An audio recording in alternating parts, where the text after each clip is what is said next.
سفر طائف کی مشق پچھلی ویڈیو میں ہم نے سبق پڑھا تھا. آج مشق حل کریں گے صفحہ نمبر 54 اور 55.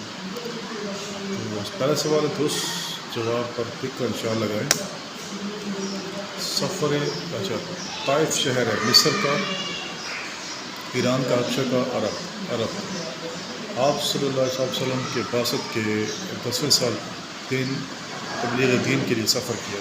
جدہ کی طرف، طائف کی طرف، ریاض کی طرف، مدینہ منورہ. طائف کی طرف سفر طائف میں نبی اکرم صلی اللہ علیہ وسلم کے ساتھ تھے حضرت ابوبکر صدیق رضی اللہ تعالیٰ عنہ، حضرت عمر فاروق، حضرت زید بن حارثہ، حضرت علی رضی اللہ تعالیٰ عنہ. حضرت زید بن حارثہ بے والے سے نبی اکرم صلی اللہ علیہ وآلہ وسلم طائف والوں کو حق کی طرف بلاتے رہے. 10 دن تک، 12 دن تک، 18 دن تک، 15 دن تک، الف سے یہ 10 دن تک.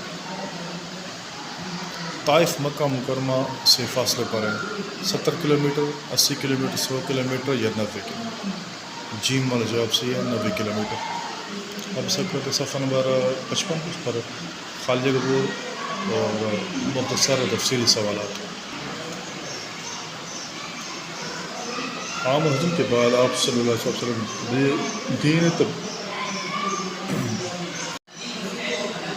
عام رضم کے بعد آپ صلی اللہ علیہ وآلہ وسلم تبلیغ دین کے لیے تشریف لے گئے. طائف تشریف لے گئے. آپ صلی اللہ علیہ وآلہ وسلم طائف کا سفر فرمایا، پیدل فرمایا. آپ صلی اللہ علیہ وسلم نے ایک دیش میں پناہ لی، باغ میں.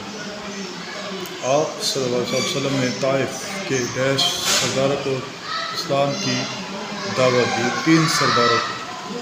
آپ صلی اللہ علیہ وسلم نے نبوت کے 10 سال طائف کا سفر کیا، 10ویں سال. اس کے بعد ہے مختصر سوالات کہ نبی اکرم صلی اللہ علیہ وسلم نے طائف کا سفر کیوں کیا؟ دین کی تبلیغ کے لیے سفر کیا. نبی اکرم صلی اللہ علیہ وسلم نے جس باغ میں پناہ لی وہ کس کی ملکیت تھا؟ 2 بھائی اتبا شیبہ کا. حضرت جبرائیل علیہ السلام آپ صلی اللہ علیہ وسلم کے پاس کیا پیغام لے کر آئے؟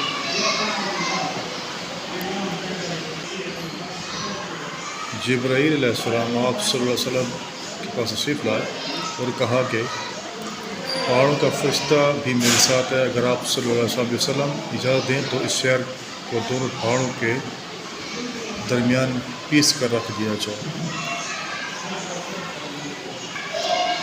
سفر طائف سے ہمیں کیا سبق ملتا ہے؟ سفر طائف کے واقعے سے ہمیں سبق ملتا ہے کہ اللہ تعالیٰ کی راہ میں مصائب مشکلات کو برداشت کرنا انبیاء کرام علیہ السلام کی سنت ہے، اور زندگی میں پیش آنے والے مشکلات پر صبر کرنا بھی ضروری ہے. اس فیصلے کا تقاضا ہے کہ ہم اس پر صبر اور ثابت قدمی جیسی اعلیٰ اخلاقی صفات کو اپنی زندگی کا حصہ بنائیں. تفصیلی سوالات. طائف کے لوگوں کا نبی اکرم صلی اللہ علیہ وسلم کے ساتھ رویہ کیسا تھا یا کیسا رویہ تھا؟ آپ صلی اللہ علیہ وسلم نے 10 دن تک دعوت اسلام کا سلسلہ جاری رکھا. تو واپسی پر شہر کے شریر آوارگاہوں نے آپ صلی اللہ علیہ وسلم کو پتھر مار مار کر زخمی کر دیا، اور آپ صلی اللہ علیہ وسلم نے ایک باغ میں پناہ لی، اور وہیں پر آپ صلی اللہ علیہ وسلم نے اللہ تعالیٰ سے عاجزی کے ساتھ مشکلات دور کرنے کی دعا مانگی. یعنی ان کا رویہ اچھا نہیں تھا. انہوں نے تبلیغ سنی لیکن وہ ماننے سے انکار کر دیا، اور پھر آوارہ شریر لڑکوں کو پیچھے لگا دیا جنہوں نے آپ کو پتھر مار مار کر زخمی کر دیا. اور آپ نے ایک باغ میں پناہ لی جو طائف میں تھا، اور 2 بھائی اتبا اور شیبہ کی ملکیت تھا.